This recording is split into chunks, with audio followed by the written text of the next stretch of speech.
रोज की तरह आज भी कण्व पूजा करने आया। तभी एक आश्चर्यजनक घटना हुई। जैसे ही उसने मांस, शहद और फूल मूर्ति के आगे रखे, अचानक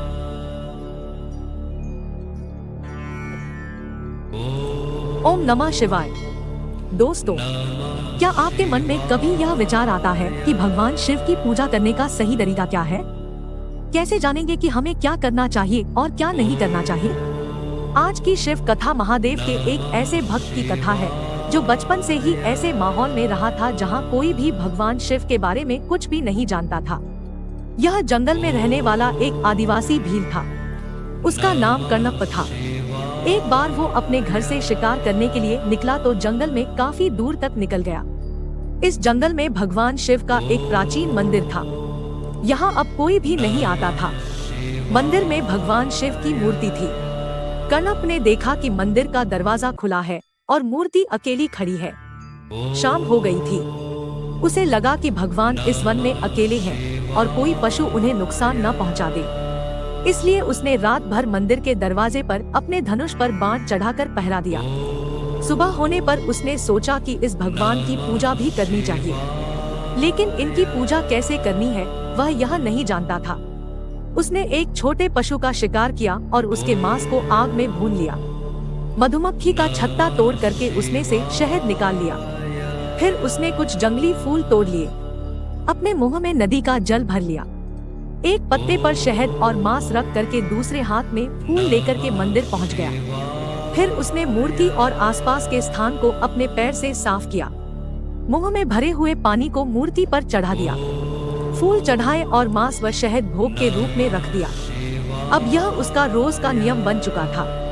एक बार नारद मुनि उधर से गुजर रहे थे। उन्हें एक भील को इस तरीके से पूजा करते हुए देखकर बहुत गुस्सा आया।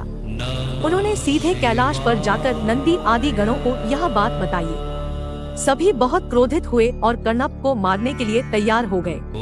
तब भगवान शिव ने कहा, उसे कुछ ना कहना, वह भी मेरे प्रिय भक्तों में से एक है।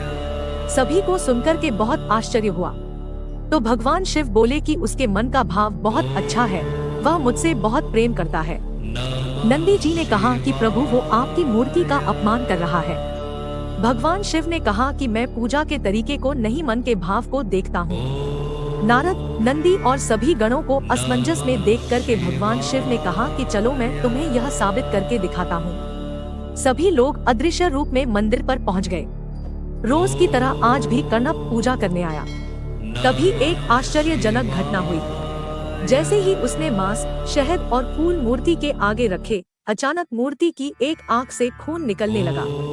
यह देखकर कण्व बुरी तरह हड़बड़ा गया। उसने खून को निकलने से रोकने की कोशिश की, लेकिन खून नहीं रुका। उसे लगा कि भगवान बहुत परेशानी में है। उसने जल्दबाजी में पत्तों को पीस करके औषधि बना करके आंख पर लगाया, किंतु खून बंद नहीं हुआ। अचानक उसने अपनी आंख तीर से निकाल करके मूर्ति की आंख पर लगा दी। ऐसा करने से खून निकलना बंद हो गया। यह देखकर अदृश्य रूप में नारद मुनि, नंदी आदि सन्न रह गए। तभी मूर्ति की दूसरी आंख से भी खून निकलना शुरू हो गया। कण्व ने बिना देरी किए अपनी दूसरी आंख भी निकालकर मूर्ति की आंख पर लगा दी। तब भगवान शिव सहित सभी लोग प्रकट हो गए। भोलेनाथ ने कण्व को आशीर्वाद दिया और उसकी नेत्र ज्योति लौटा दी। फिर उन्होंने कहा कि मैं भक्त की पूजा विधि को नहीं देखता हूँ, मैं तो अपने भक्त के हृदय में प्रेम देखता हूँ। मेरा यह भक्त इस मंदिर से पहले मुझे जानता तक नहीं था, किंतु यहाँ मेरी मूर्ति देखकर इसके अंदर मेरे प्रति प्रेम जागृत हो गया। इसने जिस तरीके से भी मेरी पूजा की वह इसके जन्म और समाज का संस्कार है। इसने बचपन से अब तक यही देखा है। ये बेचारा मेरा नाम तक नहीं जानता है और मेरे लिए अपने नेत्र अर्पित कर दिए। भले ही ये भक्त सबसे गंदा है, लेकिन मुझे सबसे ज्यादा प्रिय है। यही साबित करने के लिए मैंने इसको इतना कष्ट दिया। इस कहानी से हमें यह शिक्षा मिलती है कि ईश्वर को पूजा की विधि से नहीं, बल्कि श्रद्धा से प्रेम है।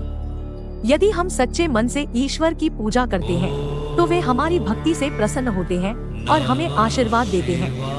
तो दोस्तों, आपको यह वीडियो कैसी लगी कमेंट में जरूर बताइएगा। इस वीडियो को लाइक करें तथा अपने दोस्तों के साथ शेयर भी करें और हमें सब्सक्राइब करना और बेल आइकन को प्रेस करना बिल्कुल ना भूलें। यदि इस वीडियो से संबंधित कोई भी सवाल है तो आप कमेंट में पूछ सकते हैं। अगर कोई नहीं है तो आप कमेंट में पूरी श्रद्धा से ओम नमः शिवाय या हर हर महादेव लिखना ना भूलें, क्योंकि आपकी कमेंट से हमें वीडियो बनाने का प्रोत्साहन मिलता है। वीडियो को और बेहतर बनाने के लिए आपके सुझावों का स्वागत है। प्रभु भोलेनाथ से प्रार्थना है कि सदा आपका ध्यान रखें। मिलते हैं अगली वीडियो में। ओम नमः शिवाय।